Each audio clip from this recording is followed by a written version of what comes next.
ยุโรป20 กว่าประเทศเขาถือกันแนวไหนฮังการีโรมาเนียบุลการีลาตเวียลิทัวเนียเยอรมันตะวันออกเยอรมันตะวันตกเขาถือกันอย่างไรตาแตกมึงก็เห็นอยู่บักทองรุ่นบักจุมรีบักสอนไซมึงเห็นอยู่โลกเขาเห็นกันอย่างไรพวกทูตทั้งหลายพวกหมาพานทั้งหลายนี่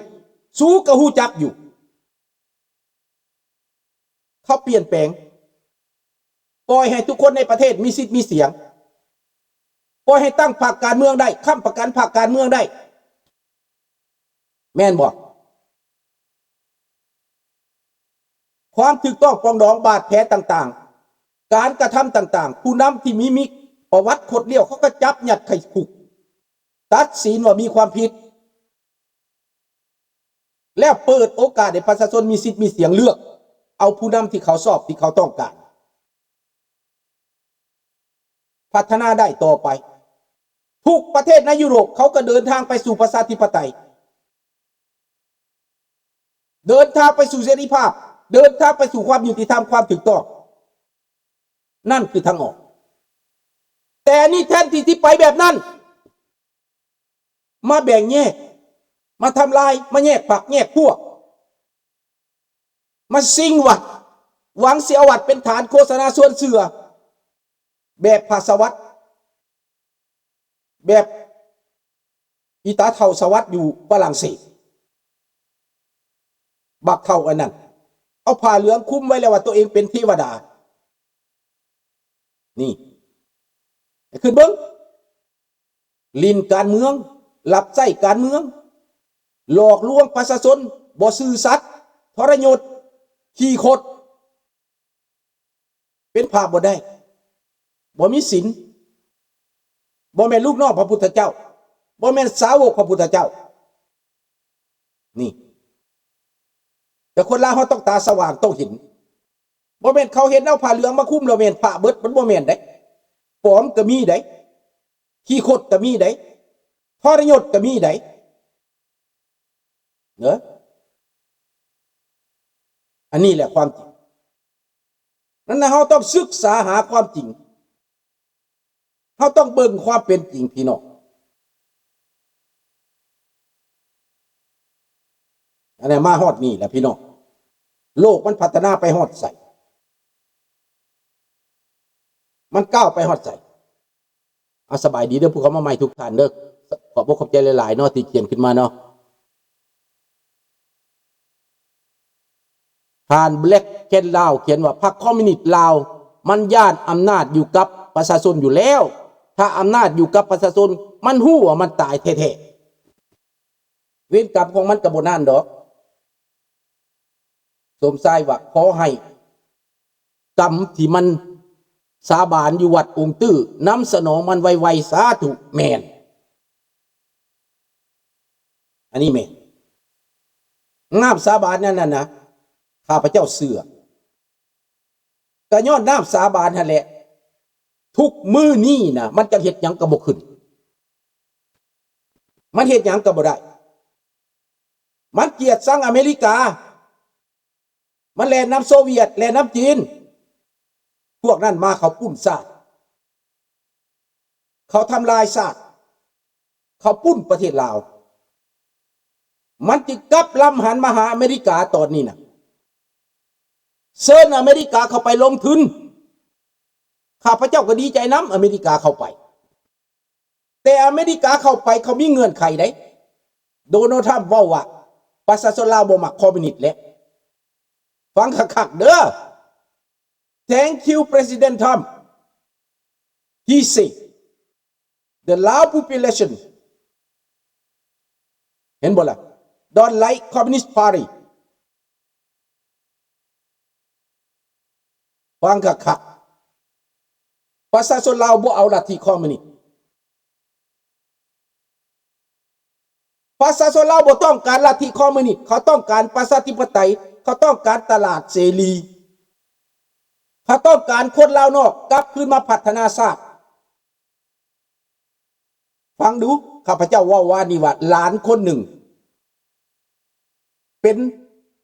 รองประธานบริหาร มหาลัยออกซฟอร์ดอยู่ในอังกฤษคนลาวอีกคนลาวคนหนึ่งเป็นผู้เชี่ยวชาญอยู่ในนาซาขึ้นดาวเทียมขึ้นโลกขึ้นอวกาศอีกคนลาวคนหนึ่งเป็นนายทหารชั้นยอดอยู่ในอเมริกาอีกคนลาวอีกหลายๆคนเป็นอินจิเนียร์เป็นวิศวกรเป็นหัวหน้าบริษัทมีความรู้ระดับท็อปของโลกลาวอพยพลูกลาวหลานลาวอพยพอีกหลายๆคนเป็นทนายความเป็นนักวิชาการ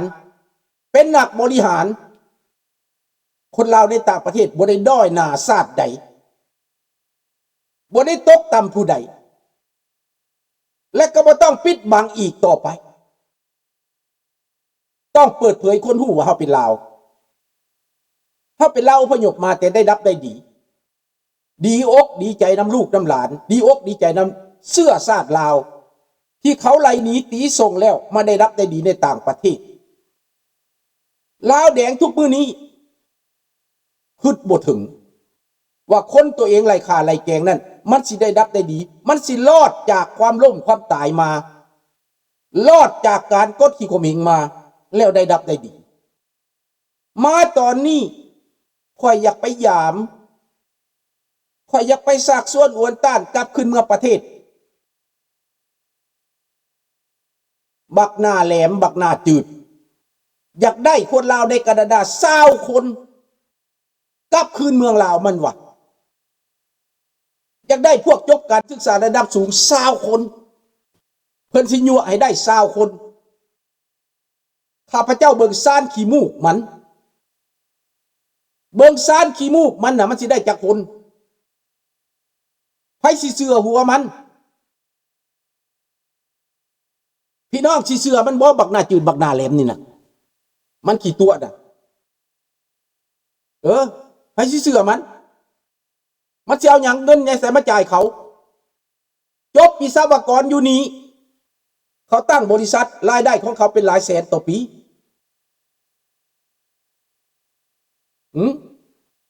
เขาอยู่ดีกินดีกฎหมายค้ำประกันคุ้มครองเขาเกียรติศักดิ์ศรีมีเสรีภาพมีสิทธิมีความยุติธรรมและสะดวกสบาย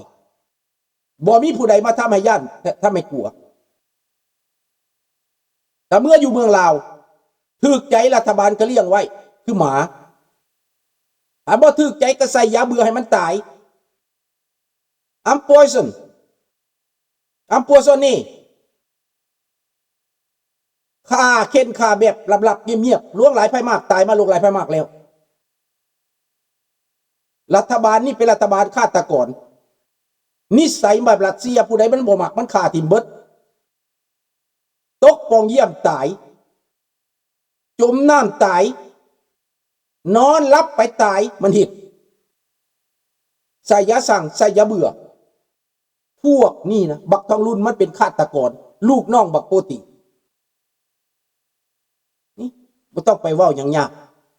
สันดานมันคือบักโปตินั่นแหละอยู่ในประเทศลาวทุกมื้อนี้ฆ่ากันเอง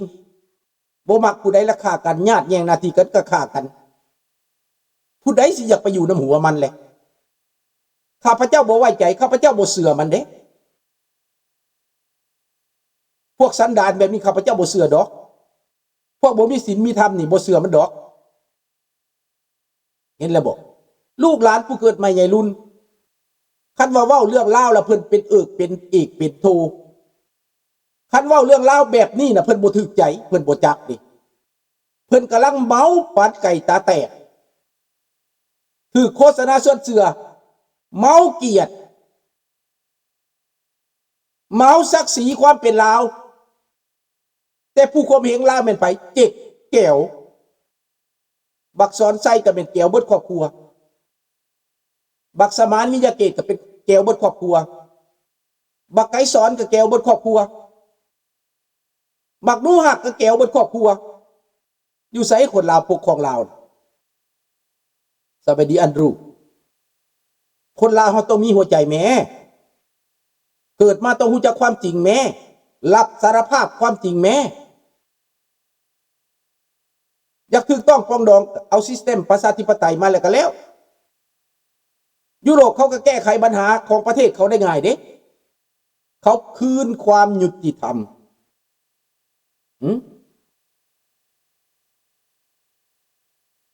Il accepte le régime démocratique, il libère les prisonniers, il accepte une réforme constitutionnelle เห็นบ่ล่ะเขาปฏิรูป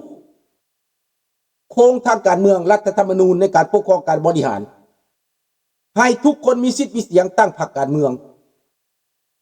เพื่อแข่งขันด้วยความยุติธรรมแล้วมาบริหารศาสตร์